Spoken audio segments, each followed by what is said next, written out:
आरा के तनिष्क शोरूम में लूट की घटना को अंजाम देने वाले दो आरोपियों को पुलिस ने गिरफ्तार कर लिया है। दोनों के पास से लूटे गए जेवर बरामद कर लिए गए। आपको बता दें, इसके साथ ही 2 पिस्तौल 10 कारतूस बरामद किए गए। इस कांड में संलिप्त अन्य अभियुक्तों की गिरफ्तारी हेतु तत्काल टीम गठित कर छापेमारी की जा रही है। आपको बताते चले, मामले को लेकर एसपी ने बताया कि सूचना के आलोक में बड़हरा थाना अध्यक्ष अपने साथ दल बल के साथ बबूरा छोटी पुल पर चेकिंग कर रहे थे। इसी बीच 3 मोटरसाइकिल पर 6 संदिग्ध व्यक्ति काफी तेजी से आरा बबूरा से डोरीगंज की ओर जाते हुए दिखाई दिए, जिसे रोकने का इशारा किया गया, लेकिन इस दौरान बाइक गश्ती गाड़ी में धक्का मारते हुए भागने लगे। आपको बताते चले, इस दौरान पुलिस ने उनका पीछा किया तो अपराधियों ने पुलिस पर फायरिंग कर दी, जिस पर पुलिस कर्मियों द्वारा आत्मरक्षा में जवाबी फायरिंग की गई। इस फायरिंग में 2 अपराधियों के पैर में गोली लगी। आपको बता दें, जिनका अभी इलाज चल रहा है। वहीं अपराधियों के पास से लूटे गए जेवरात भी बरामद किए गए।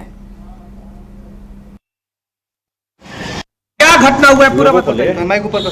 जैसे वो लोग अंदर इनके हथियार के साथ गेट पे गार्ड अंकल को अंदर ढकेल के वो लोग आ रहे, वैसे मैं सीढ़ी के पास थी, मैं वहीं पे उसी टाइम पुलिस को कॉल कर दी थी, बट पुलिस का कोई रिस्पॉन्स नहीं आया था। वहाँ से पुलिस बार बार ठीक है गाड़ी पहुँच रहा है, वहाँ पे पुलिस पहुँच रही है, बट कोई रिस्पॉन्स नहीं है। मैं 20-25 कॉल की वहाँ पे, मगर कोई रिस्पॉन्स नहीं आया। वहाँ पे कॉल लगातार कॉल करते रहे, कोई रिस्पॉन्स नहीं। टाइमिंग भी आप देख लीजिए, टाइमिंग भी बस 1 मिनट का अंदर है। वो लोग इनके मैं कॉल की थी वहीं पे, बट पुलिस का कोई रिस्पॉन्स नहीं आया था। कितने लोग थे जो आप देखिए अपने आंखों से, वो बताइए कैसे कैसे क्या हुआ? लगभग 9-10 लोग थे। सबके पास रिवॉल्वर, सबके डबल रिवॉल्वर था। हाँ। सबके पास 2-2 गन था। जब वो अंदर आए तो उसके बाद क्या हुआ, वो पूरी बात बताइए। जब लोग वो लोग अंदर है तो हम लोगों को सबको साइड करवा दिए, सबका फोन ले लिए थे। वो सबके यहाँ पे सर पे गन लगा के सबको साइड करवा दिए थे। सब हाथ ऊपर करो, जो भी सामान सब बाहर निकालो। बस वहाँ से मैं तो छुप के मैं वहाँ से भाग गई दूसरी तरफ। वहाँ जाके मैं कॉल कर रही थी। काउंटर पे सभी जेवरात थे या फिर लॉकर से? सब काउंटर से सारा ले लिया। लॉकर से भी ले गए। निकल ही गया था।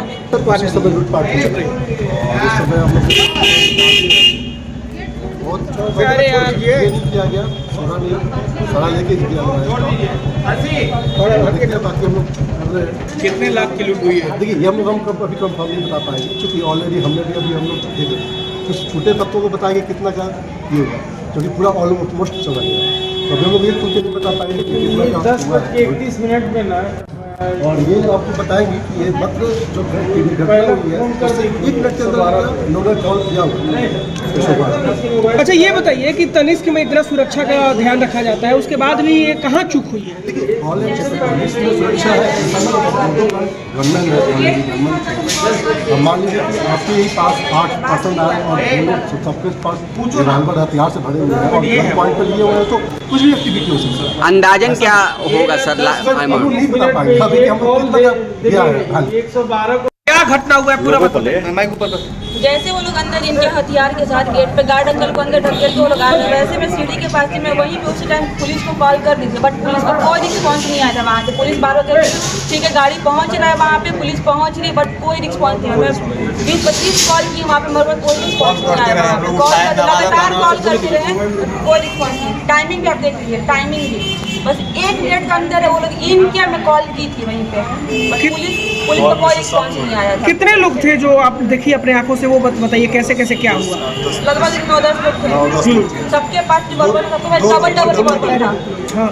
सबके पास 2-2 गन था। जब वो अंदर आए तो उसके बाद क्या हुआ, वो पूरी बात बताइए। जब लोग वो लोग सरकार की ओर से महाधिवक्ता के निर्देश पर सरकारी अधिवक्ता मामले की सुनवाई में शामिल होने के लिए कोलेजियम के सदस्य हाईकोर्ट पहुंचे। मौके पर उपस्थित एडवोकेट एसोसिएशन के सदस्यों ने अधिवक्ताओं का विरोध शुरू कर दिया। आपको बताते चले, उन्हें न्यायालय कक्ष में प्रवेश करने से रोका गया। इसी दौरान दोनों के बीच बकझक हुई। हालांकि अभी स्थिति सामान्य है। वहीं हाईकोर्ट में सुरक्षा और कड़ी कर दी गई है। आपको बता दें, इस बीच एडवोकेट एसोसिएशन ने हाईकोर्ट के वकीलों से अपील की है कि कोलेजियम सदस्य में शामिल जजों की कोर्ट में अपनी उपस्थिति दर्ज न करवाएं।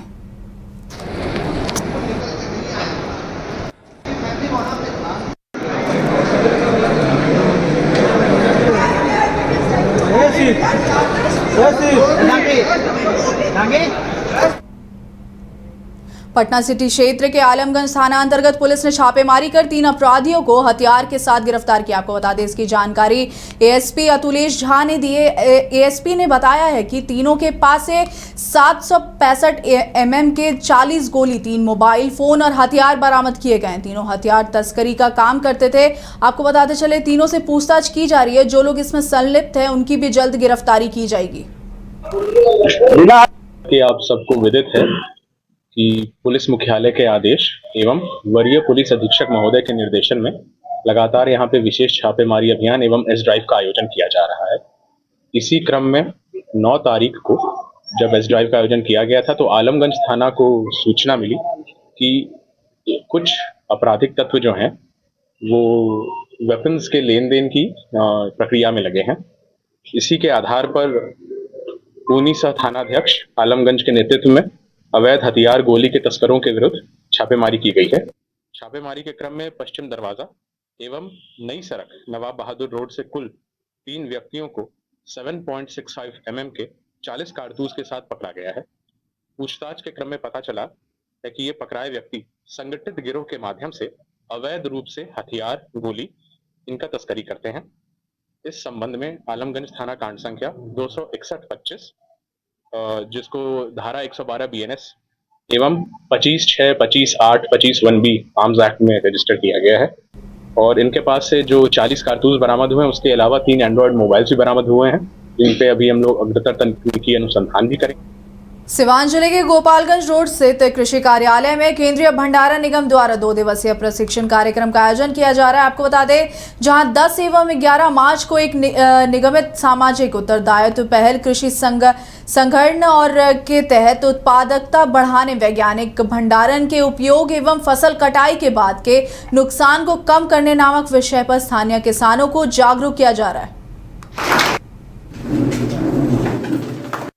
चर्चा की आप आज से 5-7 दिन पहले हमने एक डेमोन्स्ट्रेशन हमने अपने फार्म पर किया था, क्योंकि देखिए आज समय चेंज हो गया है और जो पेस्टिसाइड का एप्लीकेशंस होते हैं उसका यूनिफॉर्म एप्लीकेशन भी होना चाहिए और दूसरा लेबर का शॉर्टेज भी है। तो कई बड़े जैसे अरहर के पौधे हो गए या तो जो हमारे मेज हैं, तो ऊपर में अगर एप्लीकेशन अगर करना होता है, अगर हम नैपसैक स्प्रेयर जो हम पीठ पर रख के करते हैं तो उससे बहुत सारी परेशानियां होती है, सही तरीके से यूनिफॉर्म स्प्रे नहीं होता है। और ड्रोन के माध्यम से 10 मिनट में 1 हेक्टेयर हम स्प्रे कर लेते हैं और 240 रुपये सरकारी रेट है, मतलब कि 480 रुपये में आप मतलब 1.5 बीघा कम से कम आप आराम से वो स्प्रे कर सकते हैं। तो बहुत आसान हो गया है। सरकार इस पर अनुदान भी दे रही है। 6 लाख 6.5 लाख रुपये ड्रोन के दाम पड़ते हैं प्राइवेट में, और भी अन्य किस्म के ड्रोन भी है, 12 लाख का भी ड्रोन है। लेकिन जो 10 से 15 लीटर जो पानी लेके उड़ते हैं उसका 6 लाख 6.5 लाख, लेकिन सरकार 40% अनुदान दे रही है किसानों को 3,75,000। जनसुराज के संयोजक प्रशांत किशोर दरभंगा दौरे पर है। इसी क्रम में जिला परिषद में पत्रकारों से बात करते हुए सीएम नीतीश और लालू यादव पर निशाना साधते हुए कहा है कि बिहार में लालू यादव और नीतीश कुमार के शासन में कोई अंतर नहीं है। लालू जी के राज में अपराधियों का जंगल राज हुआ करता था और आज नीतीश कुमार के शासन में अधिकारियों का जंगल राज है। यही कहते हैं कि लालू राज और नीतीश के राज में कोई फर्क नहीं है। लालू जी के राज में अपराधियों का जंगल राज था, नीतीश के राज में अधिकारियों का जंगल राज है। लालू जी के राज में अपराधी गल लगाकर लूटता था, नीतीश के राज में अधिकारी कलम लगाकर लूट रहा है। हम लोग तो ये गांव-गांव घूमकर हमने 2 बरस कहा कि लालू जी के राज में जो अपराधी था वो रात में गल लगाकर लूटता था, नीतीश के राज में तो अधिकारी दिने में गल लगाकर लूट रहा है। और जैसे लालू जी के राज में अपराधी किसी से नहीं डरते थे, उसी तरह नीतीश कुमार के राज में भी अधिकारी किसी से नहीं डरते। आप लोग भी रोज देख रहे हैं। तो दोनों जो राज है इसमें फर्क कुछ नहीं है। जनता का हजामत दोनों में बना है, इसीलिए जनता दोनों से मुक्ति चाहिए। जीता तो भी नीतीश कुमार मुख्यमंत्री नहीं बन सकते। तो किसी भी परिस्थिति में अब नीतीश कुमार नवंबर के बाद मुख्यमंत्री नहीं होंगे। Bihar will see a new chief minister. इसमें कहीं कोई दो मत नहीं है। कौन बनेगा, जैसा मैंने आपको कहा कि बदलाव निश्चित है। नीतीश कुमार के मुख्यमंत्री कार्यकाल का समाप्ति निश्चित है। कौन दल जीत कराएगा और कौन इसका नेतृत्व करेगा वो अगले 4, 5, 6 महीनों में आप आरा के तनिष्क शोरूम में आभूषण लुटेरों के गोली लगने के बाद आरा सदर अस्पताल में उनका इलाज कर रहे सर्जन डॉक्टर विकास कुमार सिंह ने बताया कि पुलिस और अपराधियों के बीच मुठभेड़ में घायल होने के बाद 2 अपराधियों को भोजपुर पुलिस के द्वारा आरा सदर अस्पताल लाया जाया। वहीं आपको बता दें जहां उनका इलाज किया जा रहा है। फिलहाल दोनों अपराधियों को 1 हफ्ते तक ऑब्जर्वेशन में आरा सदर अस्पताल में ही रखा जाएगा। हाँ, 2 लोगों की गोली लगी थी। पेशेंट स्टेबल है, सारा उनका इलाज हो गया है। आया था तो काफ़ी ब्लीडिंग वगैरह थी, उस वक्त कंडीशन काफ़ी पुअर था, बट अभी काफ़ी इम्प्रूव है। हम लोग अपने यूनिट में एडमिट कर दिए हैं। 4-5 दिन वो हमारे यूनिट में रहेंगे। सर कितनी की संख्या में आया और दो लोग आए थे, उनको पुलिस लेके आई। हाँ, 2 लोगों की गोली लगी थी। पेशेंट स्टेबल है, सारा उनका इलाज हो गया है। आया था तो काफ़ी ब्लीडिंग वगैरह थी, उस वक्त कंडीशन काफ़ी पुअर था, बट अभी काफ़ी इम्प्रूव है। हम लोग अपने यूनिट में एडमिट कर दिए हैं। 4-5 दिन वो हमारे यूनिट में रहेंगे। सर कितनी की संख्या में आया और दो लोग आए थे, उनको पुलिस लेके आई। हाँ, 2 लोगों की गोली लगी थी। पेशेंट स्टेबल है, सारा उनका इलाज हो गया है। आया था तो काफ़ी ब्लीडिंग वगैरह थी, उस वक्त कंडीशन काफ़ी पुअर था, बट अभी काफ़ी इम्प्रूव है। हम लोग अपने यूनिट में एडमिट कर दिए हैं। 4-5 दिन वो हमारे यूनिट में रहेंगे। सर कितनी की संख्या में आया और दो लोग आए थे, उनको पुलिस लेके आई। बिहार में पूर्ण शराबबंदी लागू है, उसके लिए बिहार में सख्त कानून बनाए गए हैं। वहीं सरकार इस कानून को लेकर हमेशा से सख्ती दिखाती रहती है। इसके बावजूद रोजाना कई ट्रक शराब की खेप भी पकड़ी जा रही है। वहीं जिले के पुलिस अधीक्षक लगातार थानाध्यक्ष को कड़ी चेतावनी भी देते रहते हैं। ताजा मामला बिहार के सीवान जिले का है, जहां नगर परिषद के अध्यक्ष शिम्पी गुप्ता के पति शराब पार्टी करते हुए उनका वीडियो वायरल हो रहा है। जहां शिम्पी गुप्ता के पति शराब की बोतलों को हाथों में लेकर पैक बना रहे हैं, वहीं कुछ लोग बैठकर शराब का आनंद लेते हुए एंजॉय भी कर रहे हैं। एक दूसरी तस्वीर में आप देख सकते हैं कि शिम्पी गुप्ता के पति किस तरह से शराब की बोतलों को अपने सिरहाने लगाकर सोए हुए हैं। वहीं इस वायरल वीडियो की पुष्टि हमारा चैनल नहीं करता है।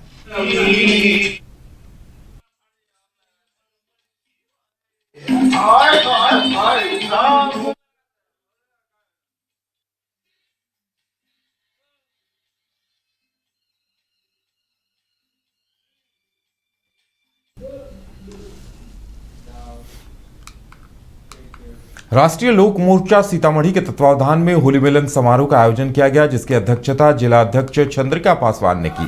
कार्यक्रम का संचालन मोहम्मद संजीर आलम मंसूरी ने किया। इस समारोह का मुख्य उद्देश्य यह संदेश देना था कि सभी धर्म के लोग आपस में भाईचारा के साथ होली मनाएं। इस कार्यक्रम में जिले भर से पार्टी के सभी नेता और कार्यकर्ता मौजूद रहे।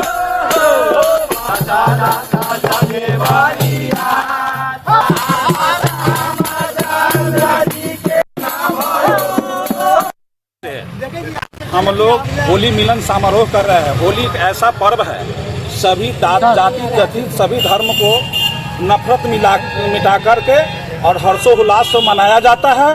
इसके कारण हम लोग जमीनी 80% लोग देहात में रहते हैं।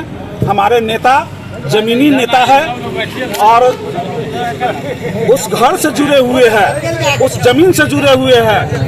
जो छोटा बात को हम लोग हर पर्व को हम लोग धरातल पर मनाते हैं। और साल भर की हम लोग की पर्वों को हम लोग चाह रहे हैं कि जो इस साल भी अच्छे से खुशी से होली मने।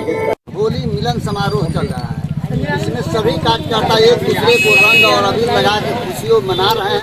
राजधानी पटना में यातायात नियमों का पाठ पढ़ाना पुलिस कर्मियों को महंगा पड़ गया। बताया जा रहा है कि पटना में बाइक सवार युवक बिना हेलमेट के वाहन चला रहे थे। जब यातायात पुलिसकर्मियों ने उन्हें रोका तो वो पुलिस से ही भिड़ गए और महिला पदाधिकारी समेत यातायात पुलिसकर्मी को थप्पड़ जड़ दिया। घटना के बाद स्कूटी लेकर एक युवक फरार हो गया, जिसके बाद 2 युवकों को पुलिस ने हिरासत में ले लिया।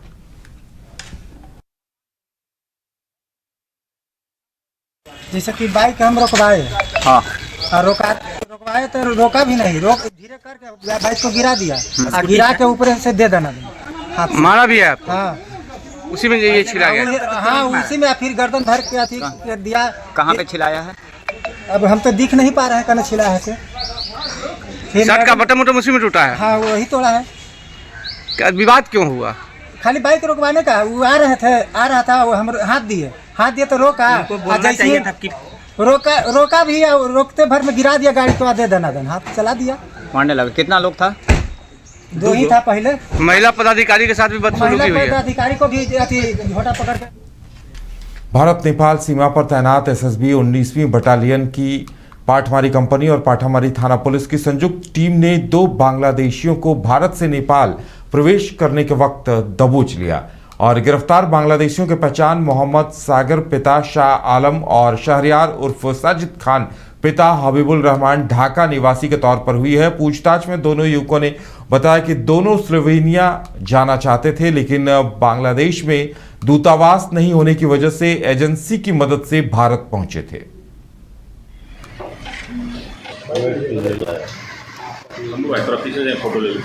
थाना क्षेत्र से पाठामारी थाना एवं एसएसबी की संयुक्त कार्रवाई में भारत नेपाल सीमा के समीप 2 बांग्लादेशी नागरिक को गिरफ्तार किया गया है।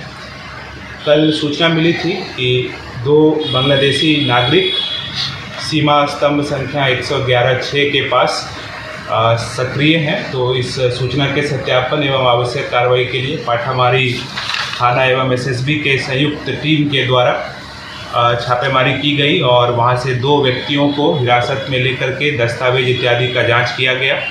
तो इन दोनों बांग्लादेशी नागरिक के पास भारत में रहने का कोई भी वैध कागजात जो है वो नहीं मिला है। इन दोनों व्यक्तियों को हिरासत में लेते हुए कांड दर्ज करके माननीय न्यायालय में अग्रसारित किया जा रहा है। पूछताछ में इन्होंने बताया कि ये दोनों युवक स्लोवेनिया राष्ट्र जाना चाह रहे थे, लेकिन बांग्लादेश में इसका एम्बेसी नहीं होने की वजह से एक जेवीपी एजेंसी के माध्यम से इन्हें भारत आकर के एवं वीज़ा प्राप्त करके स्लोवेनिया ले जाने की बात कही गई। इसी झांसे में आकर के ये दोनों व्यक्ति चोरी छिपे भारत आए और वहां से स्लोवेनिया जाने का जो कागज़ है उसको प्राप्त करने का प्रयास किया। सीतामढ़ी में शहरी इलाके अभी सीसीटीवी कैमरे से लैस नहीं हो पाए हैं। इन सब के बीच सीतामढ़ी का एक ऐसा पंचायत है जिसकी सुरक्षा अब तीसरी निगाह कर रही है। भारत नेपाल बॉर्डर पर स्थित इस पंचायत को बेहतर काम करने की वजह से राष्ट्रीय सम्मान भी मिल चुका है। शराबबंदी को सफल बनाने, घरेलू हिंसा और चोरी रोकने, डकैती की वारदातों को रोकने को लेकर पंचायत की तरफ से सीसीटीवी लगवाए गए हैं। पूरे पंचायत के चप्पे चप्पे पर ग्रामीण सीसीटीवी से निगरानी कर रहे हैं।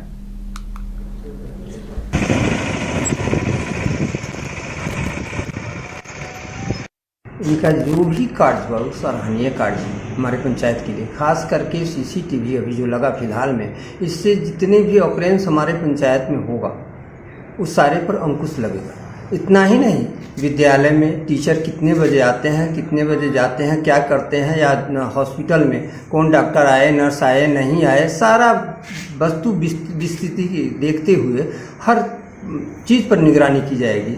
और वहीं से एक जगह बैठ करके सारे समाज या हमारे पंचायत के प्रतिनिधि या पुलिस प्रशासन सारे आदमी आकर के देख करके और जा सकते हैं कि क्या है सही, क्या है गलत। घरेलू हिंसा और मद्य निषेध और सड़क दुर्घटना, ये 3 ऐसी चीज़ें हैं जो हर व्यक्ति से प्रभावित होता है।